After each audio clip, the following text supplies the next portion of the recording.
شك فيه أن علوم أهل البيت عليهم السلام غير محصورة في الحلال والحرام، بل أن كل علم في هذا الكون هم مصدره، فهم مهابط وحي الله ومخازن علمه. تفتخر العائلة بوجود ثلة كريمة منهم الشعراء والرواديد والخطباء والأطباء، ومن هذه المفاخر البروفيسور توفيق بوخضر ابومهدي نستقبله في كلمة الحفل مستقبلينه رافعين الأصوات ثلاثا على محمد وآل محمد.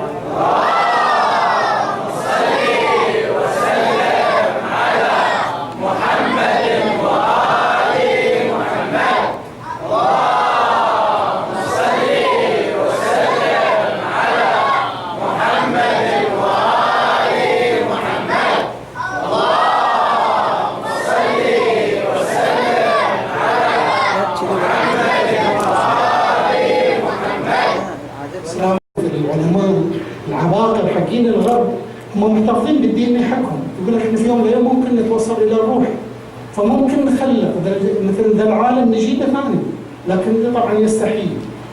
يسالونك عن الروح قل الروح من امر ربي وما اوتيتم من العلم الا قليلا، لكن تحاولون.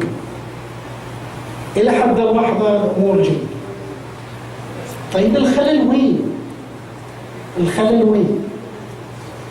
جينا القرآن في سورة النور، سورة بسم الله الرحمن الرحيم، سورة أنزلناها وفرضناها. جاء علماء الكلام قالوا ليش الله فرض السورة؟ شو اللي في السورة؟ فرض السورة شو اللي فيها؟ جاء الآية كملها بعدها وأنزلنا فيها آيات بينات. هذا علماء الكلام. جاء علماء الاستنباط ابتدأوا وش الآية السورة شو تبتدي فيه؟ ابتدأت تبدأ الكلمات سورة أنزلناها وفرضناها.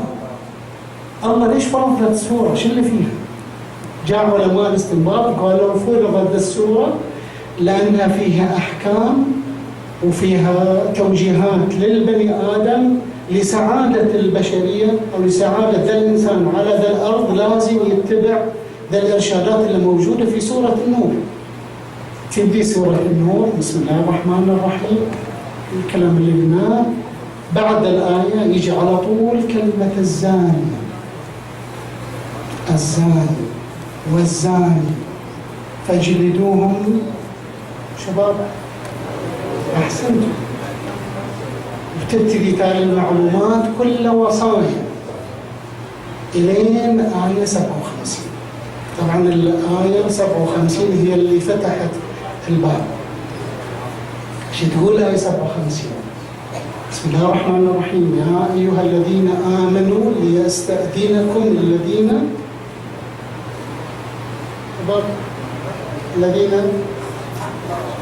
والذين لم يبلغوا الحلم منكم 3 مرات.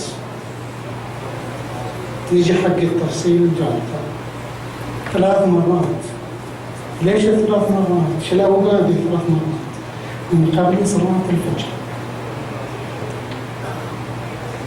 قبل صلاة الفجر شو يصير؟ وعند الظهير ومن بعد صلاة العشاء. يجي عند حين علماء الاستنباط قالوا ذا الحكي. جي من جانب ثاني علماء آخرين قال لك احنا تعال الآية فعلا شو اللي فيها؟ دخل فيها علماء الأجنة. لاحظوا في ذا الأوقات أن الغدد الصماء في داخل الجسم أو في داخل أي كائن حي تتوقف عند بعض أوقات الصلاة وبعضها تشتغل عند أوقات الصلاة. دخلوا في التفصيل أكثر. جاءوا علماء وظائف الأعضاء اللي هم يسمون الفسيولوجيست. شو اللي لاقوا في الأوقات؟ لاقوا أن قبل صلاة الفجر يفرز هرمون اسمه هرمون الأدرينالين. كثير من الناس نعرفه. هرمون الأدرينالين الله خلقه في داخل الجسم يفرز في حالة الخوف. إذا الإنسان خايف يعطيه طاقة بحيث أنت بعض الأوقات وقت سن السنوات، وقت اللي شب الحريق في منى، تلاقي ناس مقعدين بس لأن خوفا من الحريق ترك الكرسي قام يصعد كأنه صاروخ وهو شايف الناس، لأنه يفرز الأدرينالين. طبعا ده في خطورته في الجسم، يفرز بنسبة محددة، لأن لو زاد خلاص يوقف قلب الإنسان. لكن نتكلم دائما عن نقول كثرة الخوف. أحسنت، يعني ممكن بالخوف ممكن يوقف حياة البني آدم، لأن القلب عضلة تشتغل كلها، حيث أن أنا ذكر دراسة واحد بروفيسور هندي اسمه كان يجيد 12 لغة، كبير في السن، كان يركز على القلب مع أنه هندوسي. فسئل سؤال، قالوا له في أحد من الدول تبي تصنع مصنع مثل اللي يقوم بالقلب، بحيث ان الدقيقه يطلع لك القلب 11 لتر من الدم، وعند الرياضيين 22 لتر من الدم في الدقيقه الواحده. فانت احسب كم يشتغل، شلون يشتغل؟ فقال هذا البروفيسور كان كلمه المشهوره، طبعا توفى، انا سمعت انه توفى. قال محتاجين دوله كبر البحرين، دوله او ارض مساحتها مثل مساحه البحرين حتى يبنون ذا المصنع. هذا الادرينالين اللي يشتغل على القلب، الله مخليه بنسب معينه. طبعا حاليا يستخدم حق الرياضيين بالذات العدائين ورافع الاثقال. العدائين يعطونهم جوعات ساعات ياخذونها حتى يفوز بالسباق، ففعلا كانك انت تخيل القلب تشك على الكهرب وتقول له انطلق. لكن بعدها شو اللي يحتاجه الجسم؟ اذا كان ياخذ بشكل مو طبيعي يحتاج انه ياخذ مهدئات حتى يخفف سرعه القلب. شو اللي يصير في داخل الجسم؟ يصير إدمان، ينسى الأدرينالين، لأن الأدرينالين ممكن يسحب في الجسم، لكن يدمن على المهدئات. شو اللي يصير؟ سرعان في الكبد، وتصير دورة غير متوقفة. جاء في وعند الظهيرة، شو اللي يصير عند الظهيرة؟ يصير أن الجسم يقوم يفرز مواد مهدئة اسمها سيدتيف أو ترانكولايزر، بحيث أن الواحد يعني ساعات يستحب انه ينام في الظهر، اما في ساعات ال11 يعني قبل ال11 قبل الصلاه، او من 1:30 الى فتره 3 يسمونها القيلوله دي، حتى تخلص هرمون الادرينالين اللي يفرز قبل صلاه الفجر. طبعا بالشيء يذكر الادرينالين بيفرز الصباح، حتى انت تقعد اذا بتروح لعملك، اذا تحس انك نشيط وتحس انك قوي، تحس انك كل شيء كله ذي بدوافع الادرينالين، فيبقى في الجسم الين فتره 10:30 11 يقوم شوي شوي يقوم تفرز ماده السيدتيف دي، تعطى في المستشفيات. إذا كان الانسان كان ما يقدر دائما احس بأرق، يعطى ماده ترانكولايزر او سيدتيف، لكن ما تعطى بشكل يعني ما يكون تحت إشراف طبي. نجي المرحله المهمه، مرحلة وضع ومن بعد صلاة العشاء. احنا طبعا في بلد لأن الجو حار نضطر واجد السهر. الله خلق في داخل الجسم حتى تكمل صورة الحامض النووي في الجسم خلية أو غدة، وشباب يعرفوها اسمها الغدة الصنوبرية. دي موجودة في داخل الدماغ، في داخل عمق الدماغ، حجمش قد صنوبر، حبة صنوبر. يوميا بعد صلاة العشاء بالذات، لأن علماء الفسيولوجي ووظائف الأعضاء عرفوا أن كل ذا الغدد ما تشتغل إلا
أمشي.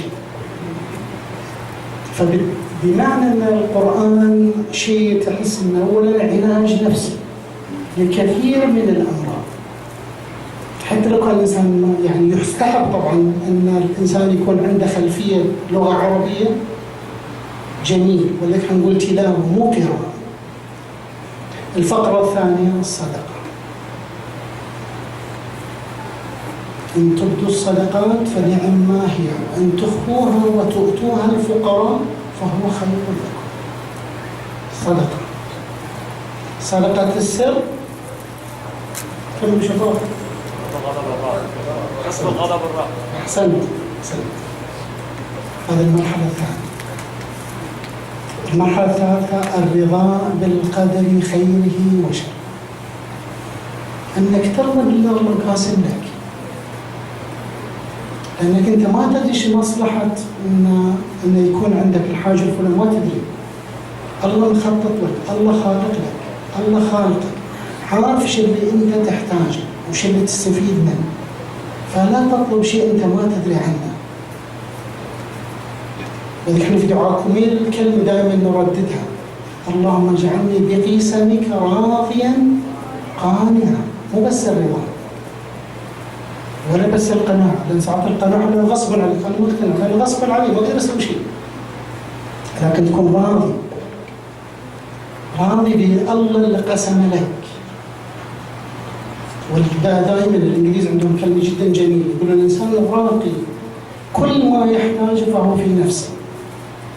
أما الإنسان المنحط عزكم الله أو الواطي عزكم الله جميعا، كل ما يريده كل ما يحتاج عند الآخرين. فشوف الفرق بين الإنسان الراقي والإنسان اللي تفكير على الحال. هذه المرحلة الثالثة. المرحلة الرابعة هي العسل. نحلق يوميا من العسل، بس مو بالعسل المغشوش طبعا، مو بعسل السكر. وأوحى ربك إلى النحل أن اتخذي بعدين أسلكي سبل ربك يخرج من بطونها شراب مختلف ألوان فيه شفاء للناس. ما قال للمؤمنين، شفاء للناس، يعني لو خذ المسيحي يشفى، لو خذ المؤمن يشفى. بينما في القرآن وننزل من القرآن ما هو شفاء ورحمة للمؤمنين. فرق بين القرآن يحتاج واحد يكون عنده خلفية دينية، أما العسل لا، الله خلاه متاح للناس. السادسة الحبة السوداء، حبة البركة نسميها. يعني حلو إذا كانت في الفطاير أو في الجيمات. الحبة السوداء المرحلة السادسة. المرحلة السابعة شرب الماء. صلوا على محمد الشيخ الشباب. اللهم صل وسلم على محمد وآل محمد. اللهم صل وسلم على محمد وآل محمد. اللهم صل وسلم على محمد وآل محمد. شرب الماء، بس مو بالماء المضبوط، هذا الماء ميت ما في طعم. الماء إذا ضغط في الأنابيب كل العناصر الحيوية تموت. هذا ماء ميت، بس احنا نشربه لأن حتى نذهب العطش. وش الماء الحي؟ عمار ولد حبيب علي موجود ولا لا؟ بسوي له دعاية، بس بشرط يوديني الإمارات وياه. الماء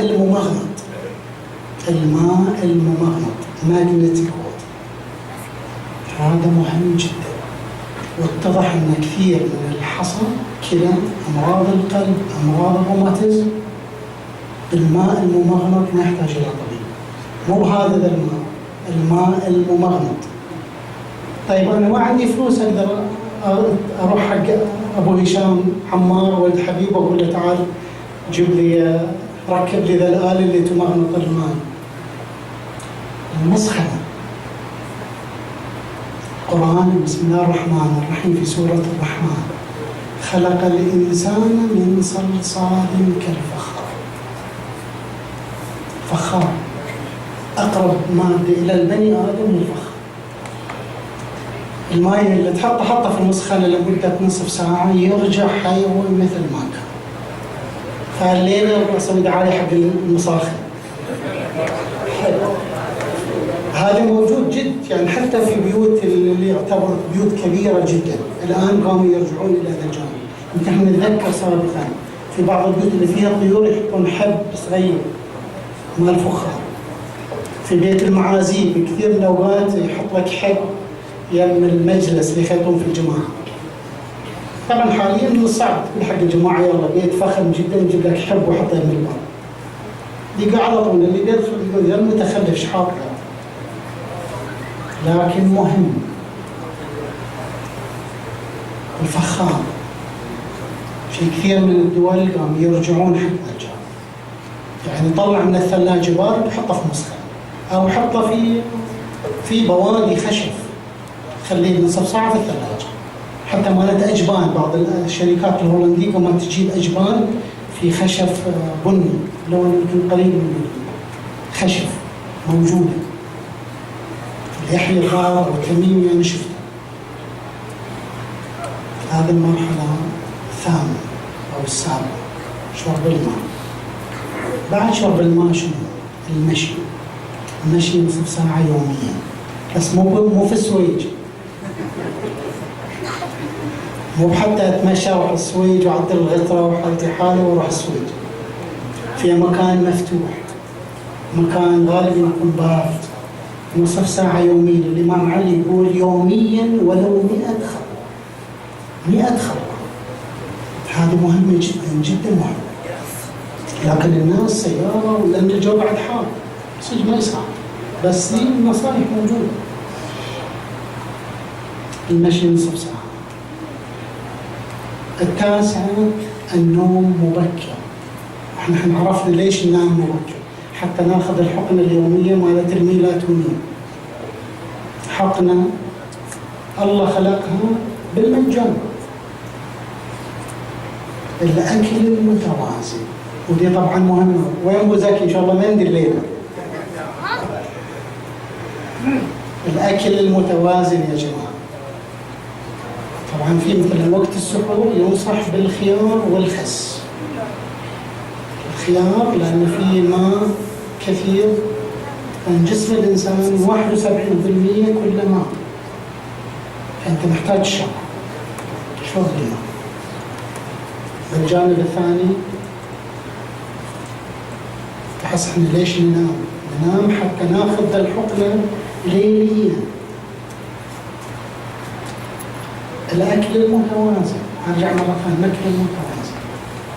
أنت لما تاكل، أنا البارحة سويت أنا على نفسي. البارحة في وقت متأخر على السحور اللي يحط بيت الشيخ الله يرحمه إن شاء الله أبو جعفر، لا بأس بقراءة الفاتحة حق أبو جعفر.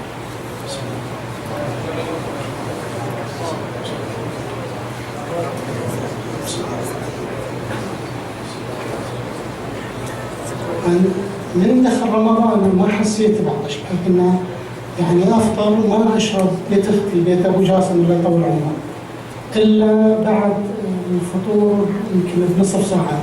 اطرش الخال يسوي لي شاي ما اشربه. لكن البارح لان السحور كان متاخر، اليوم من الساعه 5 الفجر بعد ما جيت من المسجد احس بعطش رهيب. انت لما تتسحر احنا دائما يجيبون حديث وروايه عن النبي. النبي ما ممكن يقول لك عجلوا الفطور واخروا السحور، لان طبيا الان اثبت انه مو صح. اولا اثبتت انك انت لما تسحر متاخر اغلب الناس اللي عندهم حموضه في المعده يسمونه الارتجاع الاسيدي. ارتجاع اسيدي او الارتجاع الحمضي. أغلب اللي ياكل متأخر يمر بالمرحلة نتيجة قرحة في المعدة أو قرحة في العصب في المريء. ده بسبب السحور المتأخر. لأن شو اللي يصير؟ أنت تاكل مثل البارحة أكلت رز وقت متأخر، حتى يهضم ذا الرز، هو الرز حيطول في المعدة إلى على الأقل حياخذ بس 6 ساعات، ما راح يهضم وقت اللي أنت تاكل. فبيسحب المعدة، حتشتغل عليه، حتسحب الماء اللي موجود في الجسم كله. الأكل ده حيبقى تهضمه وحيبقى، لكن الخطورة في ذا الجانب الهضم فعلا ما يبتدي بشكل فعلي إلا بعد الإمساك. طيب إذا سحب الماء اللي في الجسم كله شو اللي يصير؟ هم أنك تتلبد وتشرب ماء وتسوي حكم ما تدري، أو تصبر. إن صبرت مثل ما صار مع أخوي بسام الله يطول في عمره إن شاء الله، سنة من السنوات راح الرياض اقتربت عليهم السيارة وقاموا يقفون في السيارة. فهو القصد 100% أنت تقوم المعدة تشتغل حق جهد بس ما تستفيد منه، وصلت بحيث أن العطش 5-4